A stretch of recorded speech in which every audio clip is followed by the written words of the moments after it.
Hi, everyone. I'm Emily. And this is Eva, and you're listening to Speech Talk. We're your research book club, so you can do evidence-based practice in practice. So let's start talking. Okay, guys. Exciting news. We have our first guest. Yay! Inaugural, the first. I don't know how many episodes I've been talking about my student, Olivia. She has finally graduated and done. So we thought we would give her a wonderful send-off by having her on our show today. So Olivia, without further ado, introduce yourself. Hello, I'm Olivia. I'm so extremely thankful to be invited today. And I had the absolute pleasure of having Emily as my supervisor. That part is definitely scripted. Like we wrote in Emily is an No, it's excellent not. supervisor. Well, we're really glad to have you because even though we were not that long ago in our clinical fellowships, it feels like forever ago. And we have pretty much forgotten what it was like to be a new clinician. Yeah, definitely. And throughout Olivia's time with us, I was definitely reflecting on the role of supervision and supervision that I had going through school. So this is an episode that I thought would be fun to do. It's dedicated to all those people who are currently either supervisees or supervisors, and everyone's trying to figure out who to be in those roles. Love the self-reflection. So good, so good. Well, before we get into all these different methodologies, I think we should do what happened this week. Yeah, Eva, you kick us off. Tell me about your fun week. I had almost like a marital counseling session, not for me and my husband, but for a patient and their wife. He is post-stroke and has a lot of deficits in voicing. Pretty much he's at a whisper all the time, and it can be really hard to hear him. And while she was there, we were talking about things that they can be doing together to practice. And we ended up having this very organic conversation about she's allowed to boss you to speak louder, but she also has to respect your boundaries of how long or how effortful it is for you to do like just regular room voicing. And I don't know, we just kind of ended up doing a lot of back and forth of what is hard for who and long-term success of their new communication strategies together. And it was really beautiful. Aw. We ended up having like how do we talk together as a married couple who's been talking to each other for decades. And now we have these kind of new roles and communication goals. So it was really delightful to be a part of and trying to make both parties feel supported because as we know, it's hard for patients and caregiver burnout is a lot. And always having to ask your partner, what did you say? What did you say? What did you say? Makes it hard to have conversations. The person who's talking gets frustrated and the person who's listening gets frustrated. So that was cool. That is very cool. Yeah. How about you? This past week, my building has been really high aphasia, just new strokes and severe aphasia. And one patient came in completely unable to even name pictures. We were starting with naming objects around the room, or I'd brought my baggie full of objects to name. And now, 3 weeks later, he's having conversations with us. And Oh, what a success. what a success. That's awesome. It's so amazing. He was trying to tell me about his niece, and he couldn't remember the name. And he looked at me and he started to say it and he thought and he held on to it and he like put his mouth in the shape of the first syllable and he said Veronica. And I was like, oh my gosh. I was like, look at all that. And he was like, do you think I'm getting better? I said, yes. And he gave me a big hug. So it was just so nice to see someone making such awesome progress from the point we started to now is just incredible. Yeah, man, for all those moments where you're like, what are we doing here? Having those moments where you're like, this is just like a clear cut success for you is, we live for those moments. What's crazy though is like, truthfully, I don't feel like I can take credit for his progress. I feel like it's some of that spontaneous coming back and I'm just documenting along the way, which is crazy. Boy, I felt like that before. Like, was it even mean or was it time? Right? Did I actually teach him those strategies or is he just improving? Yeah. It was So. us, you, the patient, neuroplasticity writ large. God. I'm just kidding. God. Okay, Olivia, your turn. What happened this week for you? Oh my goodness. So Monday, I had my very last online proctored exam Congrats. and no more assignments forever and ever. Well done. Round of applause. Thank you. It does not feel real or allowed or legal to come home from work and not have to do homework. Like, what am I supposed to do with my life? Like, should I read? Should I go for a walk? Like, I haven't done those things in like 2 years. Yeah. I don't know if it's okay for me to say, but like go on a date, have fun, living vicariously through people who can still date. Right. Right. What's free time? What's free? I don't know, but I have to figure it out now. And while Olivia figures it out, you all can listen to this break. When you need to build up your team to handle the growing chaos at work, use Indeed Sponsored Jobs. It gives your job post the boost it needs to be seen and helps reach people with the right skills, certifications, and more. Spend less time searching and more time actually interviewing candidates who check all your boxes. Listeners of this show will get a $75 sponsored job credit at Indeed.com/podcast. That's Indeed.com/podcast. Terms and conditions apply. Need a hiring hero? This is a job for Indeed Sponsored Jobs. Do you hear that? Sounds like breakfast is ready. Because Quaker's coming in hot with morning nutrition. 100% whole grain oats and a good source of fiber to fuel the rhythm of your morning and kickstart your day. And that sounds absolutely delicious. Fuel to start whatever's next. Quaker, official sponsor of FIFA World Cup 26. Okay, so it's up to me today to introduce our research article. We read Supervision in Healthcare, a critical review of the role, function, and capacity for training by Daniel Terry, Nguyen, Alicia J. Perkins, and Blake Peck. They were just questioning what supervision means and what it means to be a supervisee and how supervision can benefit the participants and ultimately the patients. And just a quick aside off the bat, what I really liked about this as an article was so often when we're talking about clinical research, we're thinking about what makes treatment successful. How many repetitions of something? How many how many times I have to do it? It's the same thing as a repetition. But what volume do they have to do this to? What are these targets? What are these metrics? And it's always like clinician, patient based. And I really liked the kind of zooming out of, well, what even makes a good clinician? A good clinician will, read the research, do the work, try to improve themselves. But how do we set someone up to be in that framework of being a good clinician? And so I think it was just a great kind of meta question about the profession overall. Yeah. Eva, you always do these really beautiful explanations, and then I'm just like, I'm just like in awe of you for like half a second, like Gift of collect gab. my thoughts. So let's define the supervision according to the article. It's an intervention provided by a more senior member of the profession to a more junior member or members of that same profession. The relationship is to evaluate.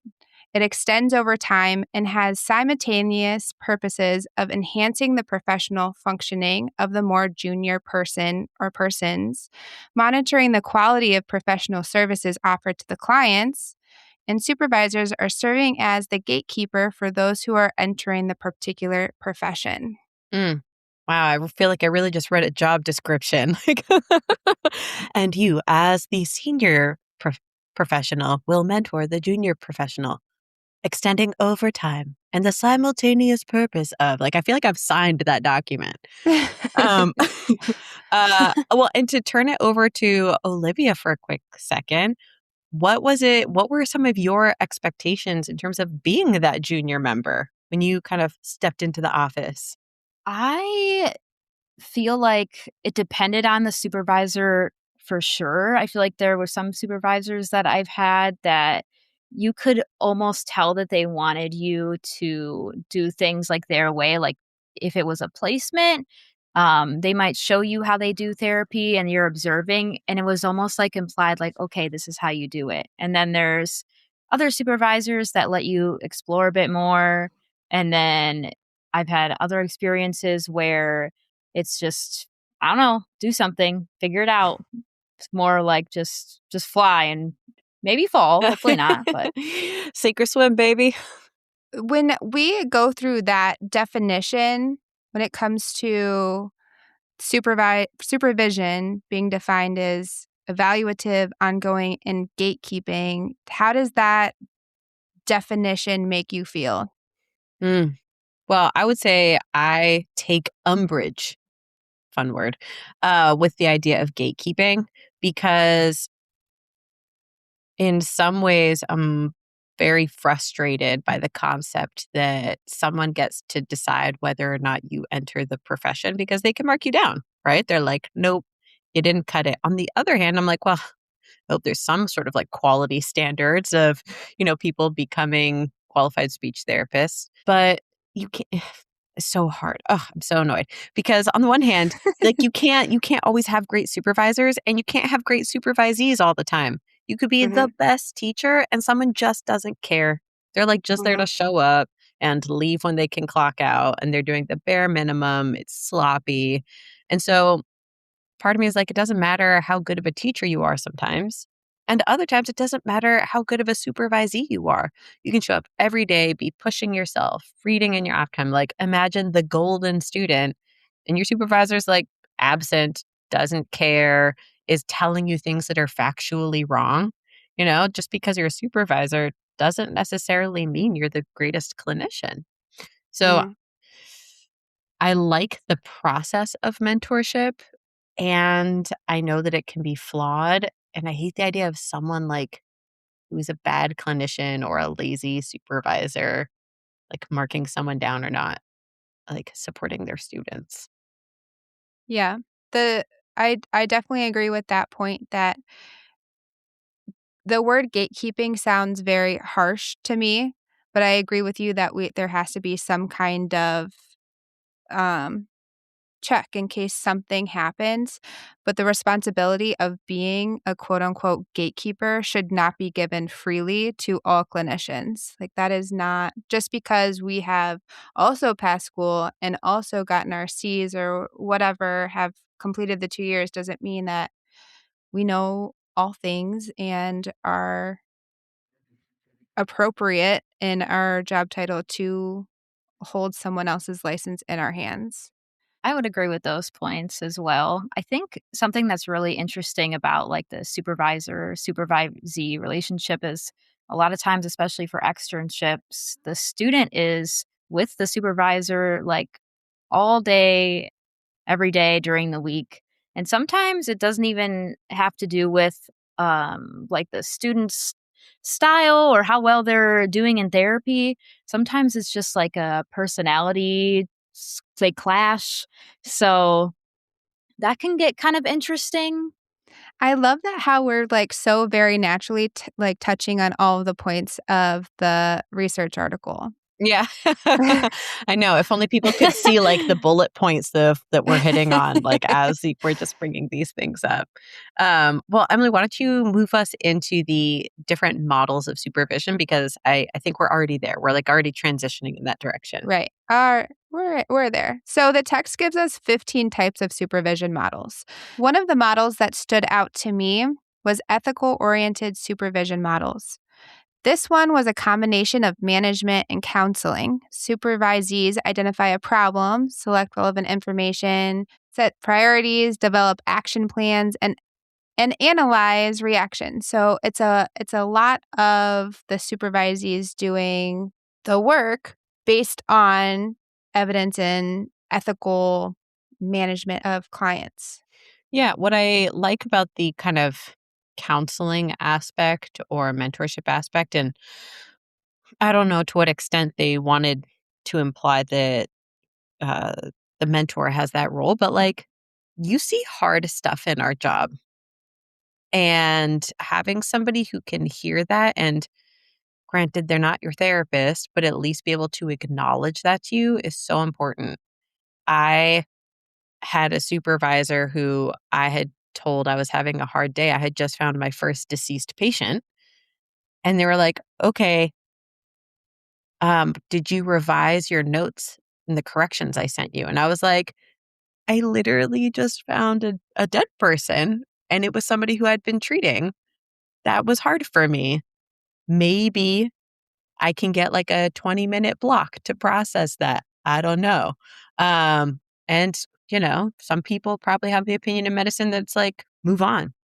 That happens to people. Deal with that when you're off the clock. But it was tough. And I think more than anything is that I got no acknowledgement of that was hard. I think even if I hadn't been given time just to have the person say, hey, are you feeling okay? You know, go do something for yourself after work today. Would have gone a long way. So, yeah, that's not to bring up death. I know. Now I have to moment of Sorry, silence. moment of silence. But obviously, there are a lot of other stressors like productivity, documentation, learning new systems, and it can be really stressful. And that can make people feel like I'm not good at this, even though you're just learning. Nobody's good at things when they're learning. I was going to say, Olivia, how do you feel about that? I see you hiding your eyes. That really resonated. I think I might have said those exact words verbatim to Emily at one point when I started doing like point of care documentation. I was like, so hey, I don't know if I can do this, so we might be cooked. No, I like that expression. We might be cooked. No, that is like something that we have talked about a few times, Olivia, because when I was like, it's time to start doing this point of care documentation because this is going to be like a heavy expectation for you. You could see her face was like on the floor, and I was like she was like visibly like antsy, moving around. She's like, I don't know, I can't do this. And we're just like, no, like, but we got to try. Like, this is the next step is Yeah. like, you have the treatment down. Let's move on to the next step. Yeah. And that is so hard. I think clinical writing is like this endlessly evolving art form. I mean, I still steal people's wording when I see something that's good. But when I was a student and those first moments where someone was like, okay, write about what you saw. And I was like, did I even see anything? What is eating? I don't know. And Yeah. then eventually being able to like look over to someone and go, I don't know. I think they have like poor sensory stimulation and it's delaying their oral phase. That could be contributing to delayed swallow onset and maybe some of the wet vocal quality we're hearing. And it's just like boom, boom, boom, boom. It starts happening. But that took like well over a year of just doc writing. And nobody tells you that it's going to get that way. Hopefully, Emily told you. Shame on you if you didn't, Emily. She did. She told me. No, that's what this is for. She told me everything. That's what this is for. So you can tell her the rest of the way.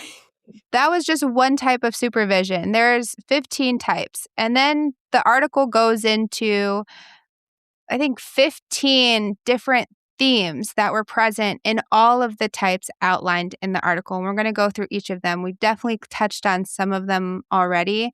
But the first theme that they get into is that dynamic nature of the supervisory relationship. And Olivia, you said this before too. The personality clashes was the first thing they discussed. Sometimes you just can't get along with somebody, and it's difficult to try and navigate that relationship from someone who holds this position of power to someone who has to manage that power in a way that feels like they're not going to fail if they say something wrong or they just feel wrong for existing. So, because you mentioned it before, Olivia, do you have any stories about personality clashes? Not with me specifically. Honestly, I feel like I've been pretty blessed. But I've seen it I've definitely heard stories from people in my cohort where they're just like, I did not get along with this person. I was not a fan. And it's like, how interesting is that? Like, there's not a lot of situations where you just get stuck with someone like one-on-one. Like, all day long. And then they also have some power over you, like you said. And I feel like with myself, I do resonate with that part of it a lot. Like I feel like there's been times where I've been like, okay, well, I have a question or I'm not sure of this and I want to ask, but also like my grade is maybe somewhat on the line, whether that's like logical or not. I feel like most people are fair, but that's a thought that goes through your head when it's like, this is something that can dictate my entire career. It's kind of scary. Yeah, it is a little scary. And I think that something that is important in there, I'll go back to the article a little bit. They're talking about providing a caring environment as a supervisor. They're like someone who should be emotionally invested. And I don't necessarily agree with that. I don't necessarily think that my supervisor has to like make sure I'm feeling like happy all the time, or I don't I don't maybe have another way to put it, but what I do think we can shift our framework towards is instead of just saying, well, we have just these personalities that don't get along, and move it towards actually, there are specific guidelines for mentorship, and say, you don't have to be like the kindest, most like warm and caring person, but you should be able to very professionally move through these benchmarks as a supervisor. And that should make your student feel supported because you know how to actually support people as opposed to just like hoping you get someone warm and fuzzy, right? Mhm. So I like that idea that we can actually just train people and in the supervisory process. And as a result, maybe we reduce some of these personality or some of the other ones were culture or timing based challenges.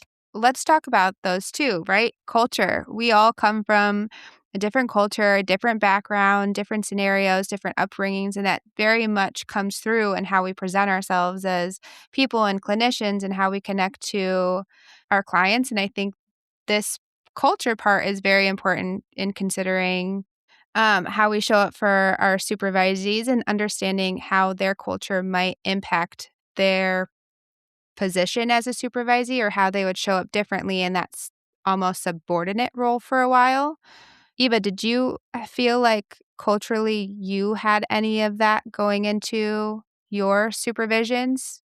I would say that not as a supervisee, but having been a teacher, there's always students who are like, oh, well, they're shy. They never talk.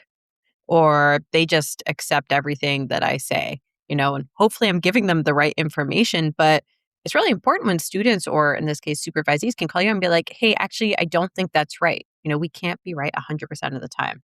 And students need to be able to ask questions about things they don't know. And so if that makes you feel perceived as dumb, or you're not supposed to challenge authority, or you feel uncomfortable, whether it's for cultural reasons or maybe personality reasons, engaging more directly with your supervisor, I think making sure you set clear expectations as the supervisor that, hey, you will not be punished, or I will not make you feel less than for having engaged with me.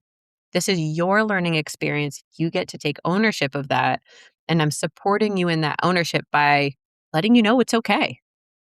The last point under this section was timing, and that is understanding the supervisee is nervous or anxious about the settings, and we're trying to facilitate confidence through working closely with them. Olivia, to turn that into a question to you, when did you feel like you were ready? Or maybe what specific things helped you feel more prepared in terms of that, like, these are steps that supervisors who are maybe listening could work on with their students? Like, what worked for you in terms of going, hey, when my supervisor did this, it helped me feel more ready, even though I didn't feel ready initially? I do feel like for me, a push was something that is sometimes necessary, but I think that's something that can be helpful is like, hey, here's some things that you haven't done yet. Like you haven't done point of care documentation or you haven't been writing up evals. How would you feel about that? And how can I help you get to that point? Maybe like before it takes place. So some just brief conversation. This is not, no, Surprise! But But like I said, I feel like you read me very well. And that is something that I feel like I need. But I think that that's something that could be helpful is like, because I feel like I had certain things looming in my head. Like I knew I hadn't done XYZ and that I needed to start doing those tasks. But it's like, am I ready? So it's like just having a conversation about here's some things we haven't done yet. How do you feel about them? And how can I support you Yeah. as you start doing these things? Yeah. And to that end, I think that having that sort of graded conversation of just like, hey, let's take stock. What do you think you're good at? What do you think you need more supervision in can be a more intentional, dynamic process. I think in clinical fellowships, you have to sit down once a calendar quarter and be like, where are you on these clinical competencies? And we write them up. But that can be a more ongoing conversation. And that really is up to the supervisor, or if the supervisee wants to kind of step up to that. If you need to back drive the management, what they call it, manage up, be like, hey, look, these are the things I'm comfortable in. These are the things I'm not. Right. And I put that out there because some people just will have supervisors who do not bring these things up. So in as much as I think we are talking to supervisors, we're also talking to supervisees and strategies that they can implement as well, even when it's scarier and they're the person who's not in the management position. The next section of this article dealt with the challenges, recommendations, and actions for supervisors. So many thoughts and feelings. So many thoughts. So this is where our values as supervisors collide with what the business is expecting of us. And the number one word is? Productivity. Productivity. Da-da-da. Always. Confetti. Always. Balloons. It's like the anti-balloons, like lead balloons. Lead balloons. Just popping balloons a lot very quickly. But like an angry face. Just grenades. Yeah, grenades, exactly. Just blow them all up. I think what's really hard, though, is that when we're looking at system level success, you need to be saying, okay, not only what helps the supervisee, but what helps the supervisor. And the supervisor has to be able to voice that to somebody else and be like, look, I actually can't meet all of my requirements because I'm also teaching, which guess what is a job, So yeah, I think R.I.P. this was. I feel like this was particularly hard for me and Olivia towards the end of her externship. Olivia, I know I felt it and I talked to you about it, but from your perspective, could you feel when the productivity measures were affecting your learning? Yes.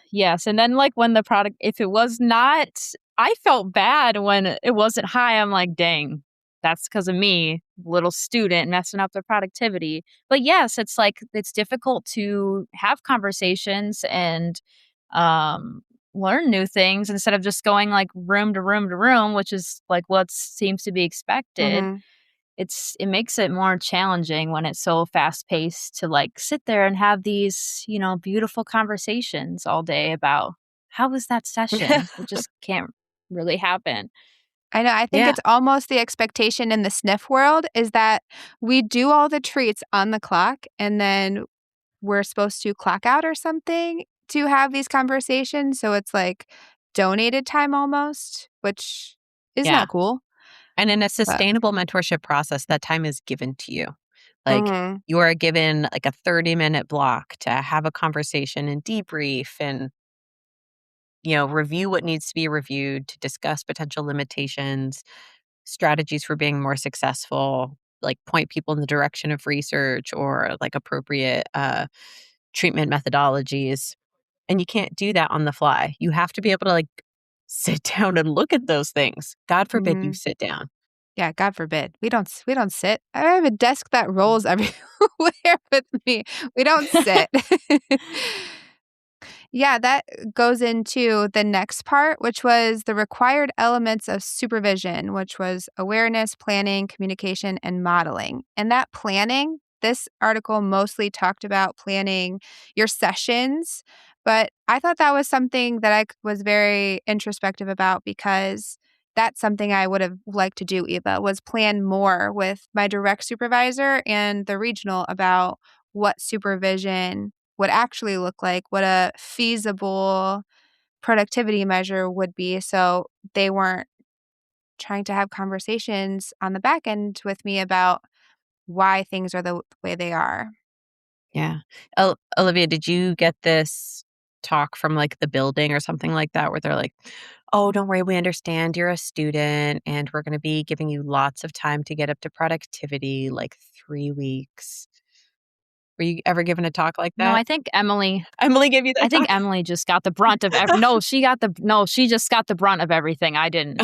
Oh, Emily, you were the punching bag. Because I feel Yep. like that was the conversation I was given. They were like, oh, don't worry, you're going to get all this time. And they're like 3 weeks or a month. If we really need to, we could, do like a month and a half for you to start meeting expectations. And you're like, wow, I'm being treated so well. And then you realize that's no time at all. I didn't get a conversation like that, I don't think. Nobody Sure. led you down the primrose path. Yeah, no, not really. Not about the job. No. I mean Mhm. conversation outside of that, but not about productivity or the job itself, I don't think. Well, to that point, supervisors are supposed to give you an idea of the job you're learning to do, but also there's so much institutional knowledge, like from how the department is run, how the building is run, how these departments interact with one another. Now that you've been through the process, what would you say that maybe you wished people had told you, not just about like treatments, but about how the whole system functions?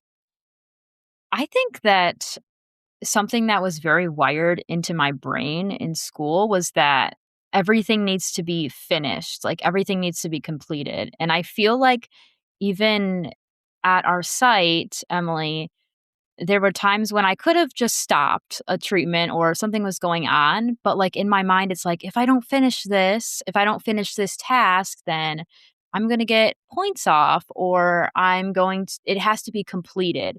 So I wish that was something that was not so wired in to us because it definitely was for me. And then like institutional wise, I feel like we don't get a lot of information about what it is we're supposed to be doing, like job wise, going into the field. Like Emily was very helpful to me, sending me the qualifications and things that need to be sent in for a CFY for clinical fellowship. And we just don't really get a lot of that knowledge, which you think would be common sense. Okay, I'll be nicer. Yeah. No. No, no need to be nicer. No need. But I think this kind of gets back to the idea of there is no formal training process. And Mhm. even though this research shows that having formal training does support learning by supervisees, we don't really have that. I know the SLPs are required to have some training, specifically, I think 2 hours of CEUs from ASHA or some other accrediting organization. And we know that being trained supports supervisees in their learning, but I hardly think that that constitutes specific, like you are now a trained and certified mentor. And I Mhm. think this overall gets back to the issue of lack of standardization. Like maybe a 2 hour CEU would be fine if it was accompanied by like, hey, when you're a supervisor, you have to do this and you have to do this and you have to do this and you have to do this. Mhm. So I think there are multiple models that we could use to create a better supervision process and have less like, oh my God, I just hope I get someone good feelings for our supervisees and Mhm. be like, okay, during my internship, I can expect the following things. I can expect to be taught these things. I can expect to be treated in a certain way. Mhm. And, the dirty secret about skilled nursing is that it is a really rough job. It's Mhm. not a dirty secret if you work there. Everybody there knows it.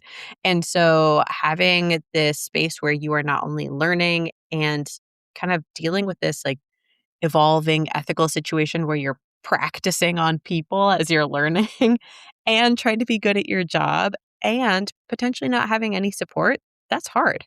I think the whole thing could benefit from like system level change. Right. I mean, Olivia's school was they gave me like this booklet thing to read through about some learning styles in general, but it wasn't anything, groundbreaking. And they set it up so we had just a midterm and a final where we really went through it. And like, in case she was awful, then I could, I could write into her school and You'd be like, this put her on a girl correction almost killed plan. someone. I always kept that in the back folder just in case. Mhm. No, she was fine. Olivia, I have a question for you, which is that if you were going to tell your school, hey, supervisors really need to be good at the following thing, like put this in that booklet, where do you feel like communication ranks? And what would you add? I would say communication would be number one. I don't think it needs to be like constant, but maybe just having set times where there's communication about how sessions went. Is there anything that you wish like a supervisor should be able to know and teach you? Like what would you say that needs to be in that book that supervisors need to be able to know to teach you effectively Yeah. And I'll or were put a trained in? caveat on this. I don't think it should be a specific, like, and this is how you do aphasia, but like a kind of a teaching skill, like something they should do with their students or a way they should approach it. I think maybe a tour of what materials they have available, because I feel like jumping right in, it's like, okay, I can do therapy, but what can I use here? And also I think that observation is really helpful in the beginning, just seeing like, especially if it's your first time in that setting, just seeing how therapy is done in that setting, because it can be very different in other places. Like I feel like my therapy that I did in the university clinic was a lot different than what was done in skilled nursing, especially like time constraint wise. Yeah, we got a whole hell of a lot stuff done in 30 minutes. Yeah. And Mhm. and to that end, I think maybe let me know if you think this would be a good idea, but helping people coach their timing. When I was a CF, I remember talking with my friends and being like, I just have to stop I start my treatment session as the moment that I gather materials. Then I go to the patient and I do the session. Then I stop 5 minutes before the end to start writing. And initially, I stopped 10 minutes before the end of the session to start writing because my writing was a lot slower. Mhm. And just being like, as a student, you probably think a therapy session is just doing the therapy, but actually, a therapy session includes getting the things you need, walking to the patient's room, writing up the documentation. These are all a part of your job. And Mhm. so the actual therapy time starts to look a little narrower, even though no one's really allowed to say it out loud. But that more realistic approach. Caveat, that's only true for Part A people. Part B people, that is not skillable time. And you can and that's like the other thing. It's like the stuff that you were allowed to code as billable time is something that you have to learn too. So for people who are Part A, you can count collecting material and you can always count point of care documentation if it's actual if you're like talking to the people about their note or you're doing your note or um it's you're re-reviewing. You're taking a minute, writing some notes down, and then saying, like, good job. Like, you did great on this, this, and this. And that's normally how I'll close out my session. But that's not the same with Bs, like a Part B, a long-term care patient. Point of care documentation counts, but only the time it takes that you're with them. You can't count material gathering time. Yeah, Emily always knows these details. Just don't admit to fraud on the podcast. That just made me think of something else that would be helpful to be included in our learning before we start at a placement is like, well, I guess specifically to skilled nursing would be like the insurance rules and boundaries and what Part A means and what Part B means and the differences and time and treatment. Because I wasn't aware of like any of that going in. Yeah. I mean, honestly, the profession has so many details. And I mean, I certainly had a supervisor that was like, here's the deep end, start swimming. So I feel like a lot of that stuff I just had to figure out, talk to my colleagues like Emily, um, And it was really hard. And in some ways, there's no teaching like working. On the other hand, you have to balance that against, it's really nice to know some things before you walk in the door. Yes, absolutely. There's definitely a value in like jumping right in because I feel like that's realistic to starting a job. However, it is difficult when you're also taking classes online and you're being graded. It's like I wish I had some more information going in so I could do a little bit better and just have that knowledge beforehand. But I see the value in both and having like a little starter kit and jumping right in some situations. Yeah. While we definitely didn't get into all the things that we needed to get into or part of the article, please take a look at it. Some of the things that we mentioned but didn't cite specifically, modeling and reflective practice. So taking a second to reflect on this article, supervision is not cut and dry. It should be an open communicative process between you and your supervisee. And it's a learnable skill. It's a learnable skill. Like, get out there, learn. Get out there and learn. Olivia, thank you so much for joining us.